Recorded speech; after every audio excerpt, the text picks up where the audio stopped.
এবার অবশ্যই মধ্যম গ্রামের ছবি আপনাদের সামনে তুলে ধরবো। অন্যদিকে জয়নগর থেকে আমাদের অপর প্রতিনিধি অনির্বাণ বিশ্বাসও আমাদের সঙ্গে যোগ দিয়েছেন। আমি শুরুতেই মধ্যম গ্রামের ছবিটা আপনাদের দেখাবো। শিবাশিস, ভোট প্রস্তুতির ছবি তুমি কি দেখছো?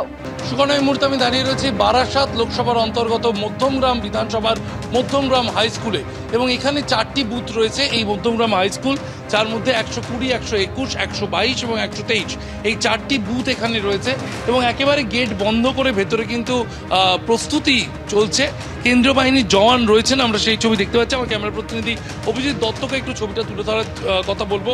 গেটের সামনে একেবারে কেন্দ্রীয় বাহিনীর জওয়ান তারা মোতায়েন রয়েছেন। आप लोग कितने हैं सेंट्रल फोर्स? সুকর্ণা, যে ছবি আমরা তুলছি সেন্ট্রাল ফোর্স একদম ঘিরে রাখা হয়েছে এবং 7টায় ভোটিং শুরু হবে। অনেকেই ভোট দেওয়ার জন্য ইতিমধ্যেই এসে গিয়েছেন, আমরা তাদের সাথেও কথা বলার চেষ্টা করব। ভোট দিতে এসেছেন? একদম 1 ঘন্টা বাকি এখনো, সকাল সকাল আমার ডিউটি যেতে হবে স্যার। আমি ডিউটি যাবো, প্রাইভেট সেক্টর চাকরি করি, যাই জন্য আমি তাড়াতাড়ি এসেছি।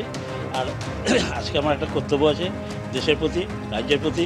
আর আমি চাই যে সবাই ভোট প্রয়োগ করুক এবং দেশ এবং রাজ্য শান্তিতে চলাফেরা করুক। ভোট কতটা নিরাপদ হবে বলে মনে করছেন? Central force 140 company central force দেওয়া হয়েছে, 351টা কিওয়ার্ড।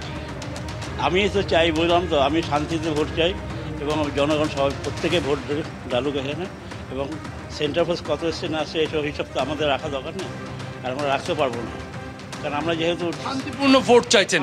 সুকর্ণা, যে ছবি দেখাচ্ছিলাম, ভোটাররা তারা কিন্তু জড়ো হতে শুরু করেছেন। 1 ঘন্টা এখনো বাকি এবং তারা এসে বসে রয়েছেন। 7টা বাজলে ভোট শুরু হবে। মকপোলের প্রস্তুতি চলছে ভিতরে, এমনই জানা গিয়েছে। এবং একেবারে যে high school Madhyamgram high school, gate বন্ধ রাখা হয়েছে এবং ভিতরে কিন্তু নিরাপত্তা রক্ষীরা, কেন্দ্রীয় বাহিনীর জওয়ানরা তারা মোতায়েন রয়েছেন। তারা 8 জন রয়েছেন, 4টি বুথ রয়েছে এবং সেখানে কিন্তু মকপোলের প্রস্তুতি নেওয়া হচ্ছে। এমনটাই তুমি আমাদের সঙ্গে থাকো। মধ্যমগ্রামের ছবি আপনারা দেখলেন, অর্থাৎ বারাসাত লোকসভা কেন্দ্রের একটা আভাস আমাদের সামনে এলো। আমি এই মুহূর্তে জয়নগর লোকসভা কেন্দ্রের ছবিটাও দেখবো। সরাসরি অনির্বাণ কাছে চলে যাবো। অনির্বাণ।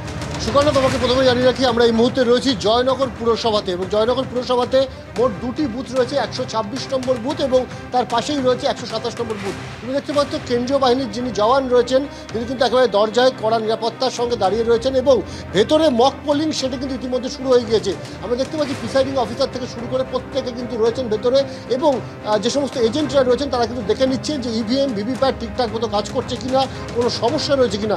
এই মুহূর্তে আমরা দেখতে পাচ্ছি যে একেবারে ইভিএম এবং ভিভিপ্যাট সেগুলো কিন্তু একেবারে যে মক পোলিং, সেই মক পোলিংয়ের মাধ্যমে খতিয়ে দেখছেন কিন্তু এজেন্ট থেকে শুরু করে প্রিসাইডিং অফিসার প্রত্যেকে। প্রস্তুতি সারা, আর কিছুক্ষণের মধ্যেই কিন্তু ভোট গ্রহণ প্রক্রিয়া শুরু হবে। আমরা একজন ভোটারকেও দেখতে পাচ্ছি যিনি ইতিমধ্যে ভোট দিতে চলে এসেছে, তার সাথে কথা বলবো যে এখনও তো অনেকক্ষণ সময় বাকি, প্রায় 50 মিনিটের কাছাকাছি বাকি। এই 7 সকালে ভোট দিতে চলে আসার কারণ কি?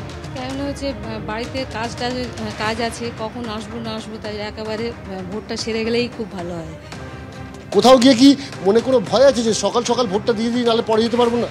আগের বারে পৌরসভা যখন ভোট হয়েছিল তখন ওরকম মানে ওরকম মারপিট হয়েছিল, ছুটে পালিয়েছিলাম আমরা। হ্যাঁ, সেই হিসাবে আমরা সকাল সকাল ভোট দিতে এসেছি। পূর্ব অভিজ্ঞতা রয়েছে এবং অশান্তির মধ্যখানে পড়ে যাবো। হ্যাঁ, ওই জন্য সকাল সকাল ভোটটা দিয়ে গেলাম। আচ্ছা, তুমি সুকর্ণা বুঝতেই পারছো একজন ভোটার এসছেন, তিনি একদিকে যেমন সকাল সকাল ভোট দিয়ে বাড়ির অন্যান্য কাজ বা তার যে সমস্ত দৈনন্দিন কাজ সেগুলো যেমন করতে চান, এবং তার পূর্ব অভিজ্ঞতা রয়েছে যে এই জয়নগর মিউনিসিপ্যালিটিতে তিনি এর আগে যখন পুরো ভোট দিতে এসেছিলেন তখন কিন্তু তাকে অশান্তির মাঝখানে পড়তে হয় এবং তিনি ভোট দিতে পারেননি, দৌড়ে পালাতে হয়েছিল। সেই পরিস্থিতি যাতে না তৈরি হয় সেই জন্যই 7 সকালে এসে এখনও যেখানে 50 মিনিট বাকি ভোট গ্রহণের, সেখানে তিনি এসে লাইন দিয়ে দাঁড়িয়ে পড়েছেন প্রথম ভোটার হিসেবে, যাতে নিজের ভোটটা সঠিকভাবে তিনি প্রয়োগ করতে পারেন। এবং কেন্দ্রীয় বাহিনী জওয়ান তো অবশ্যই রয়েছে এবং একই সঙ্গে কিন্তু নিরাপত্তা রক্ষীরা যেমন রয়েছেন তেমনভাবে কিন্তু মক পোলিং চলছে। স্বাভাবিকভাবেই কিন্তু এই মুহূর্তে আমরা দেখতে পাচ্ছি যে প্রস্তুতি সারা, আর কিছুক্ষণের মধ্যেই কিন্তু শুরু হবে এবারের লোকসভা কেন্দ্রে লোকসভা নির্বাচনের শেষ দফার যে ভোট গ্রহণ পর্ব সেটি। সুকন্যা, ধন্যবাদ অনির্বাণ, প্রকাশ এবং শিবাশিস, তোমাদেরও ধন্যবাদ।